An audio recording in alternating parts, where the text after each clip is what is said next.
big game tomorrow night. They're all big games at the moment, aren't they? But a victory takes you within 3 points of Manchester City. There was a lot of excitement, wasn't there, on Saturday night? Not just following your win over Norwich, but come the final whistle at Manchester City when Tottenham had won. A lot of Liverpool supporters were getting very excited, saying the title race is back on, win every game and we win the league. I just wondered how you feel. How did you feel at 7:30 on Saturday night? And it's the truth, I was on the way home when it was 2-1 Tottenham. Then I arrived at home and didn't follow it anymore because I was sure they equalized anyway.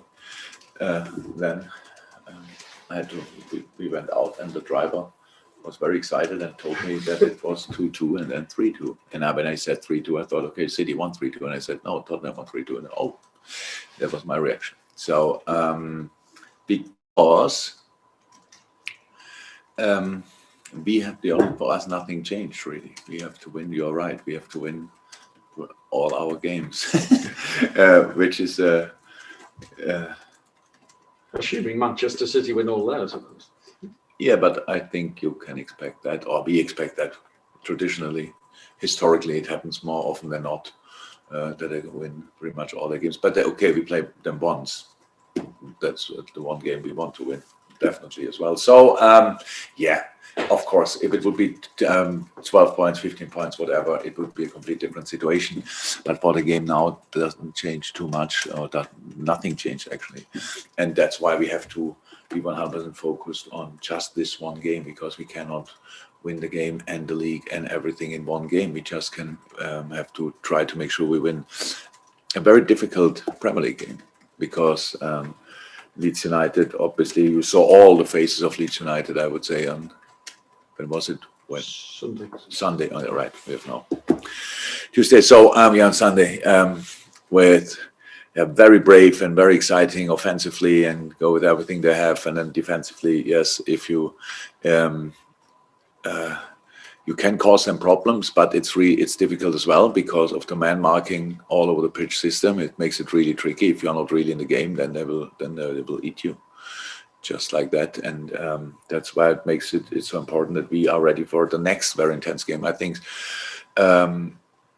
Leeds is pretty much leading in 3 of the decisive running stats in the Premier League. Not all over, but then high-speed running, high intense runs, and all these kind of things. It's Leeds, and you have to be ready for these kind of runs all the time.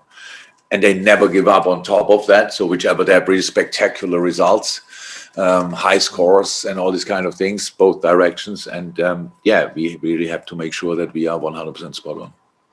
You were in a good position on Saturday to be able to make 7 changes for that Norwich game. How hard is it for you not to be thinking of what lies ahead in terms of team selection, given your next 3 games are in 3 different competitions? Will tomorrow's lineup give us a pointer towards Sunday? Ooh. Well, I didn't think about it, so you can probably, if you, no, I didn't, because the one thing I learned over the years, and I do it now already for a while, is it does work for me to have 2 games or 3 games in my mind.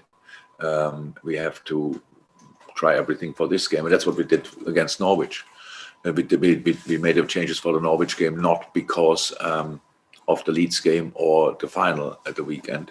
We made because we needed the fresh legs and intensity in this game, and some players were ready for a rest as well. So that's why we made the changes, and that's exactly how we will do it now. There's no chance that the Premier League is the Premier League, and you cannot say I rest and it's somebody for the final or whatever. For me, it never worked out. If we try to rest one and bring it on after 60 minutes, and he gets a knock in the 65th minute, so what's the point? No, we are actually. That's not. I have a few things to sort during the week, but I don't even try to think about the game after the one we are really in. Bobby Firmino and Diogo Jota.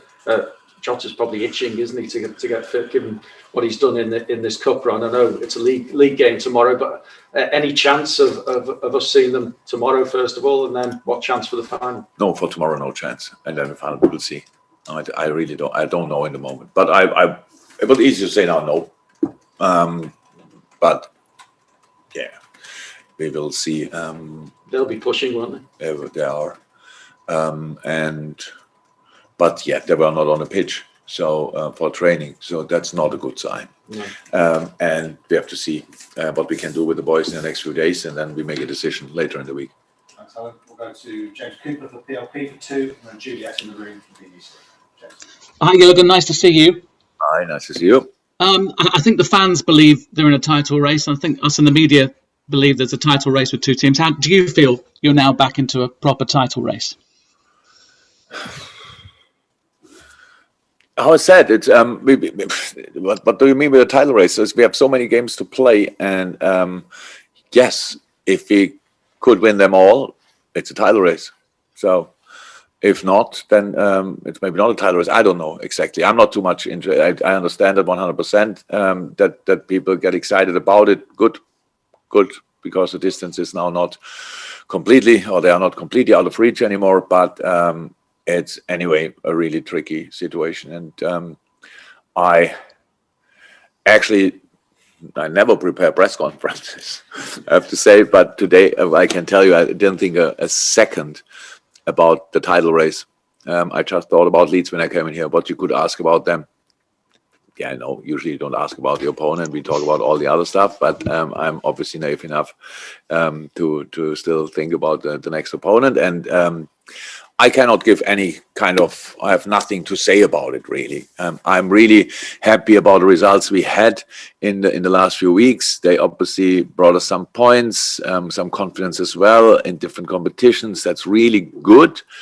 But a minute after the Norwich game, it's over, and we just have to think about Leeds. And there are so many things that can happen in football, and if you now just think about it, and everybody thinks, oh, now we are close and only 3 points. No, it's 6 points, and we play Leeds.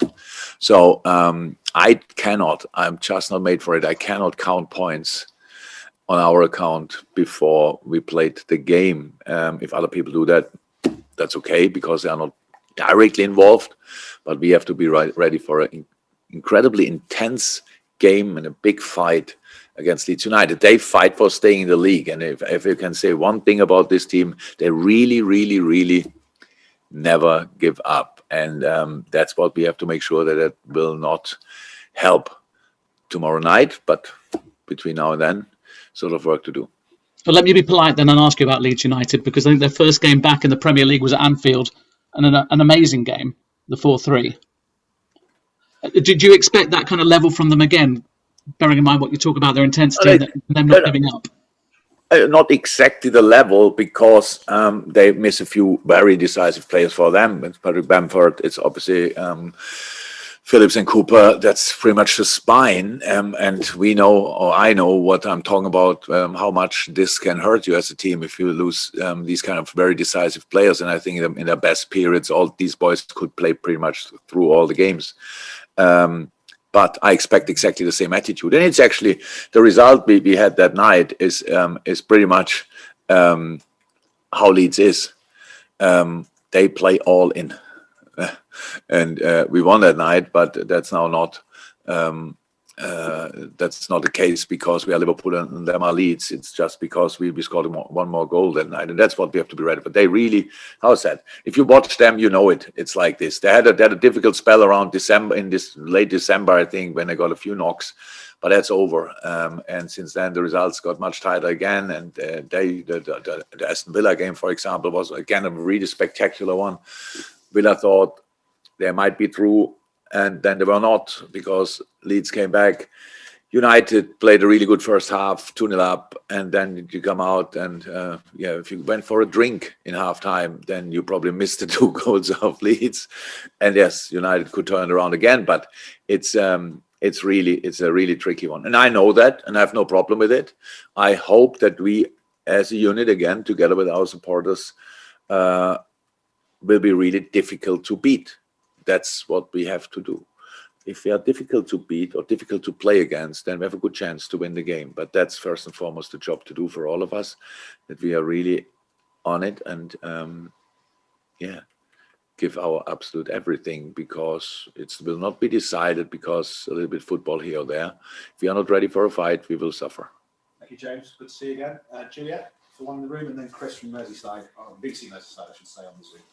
Jürgen, in a way then, you referenced just then the performances of Leeds against Aston Villa and Manchester United.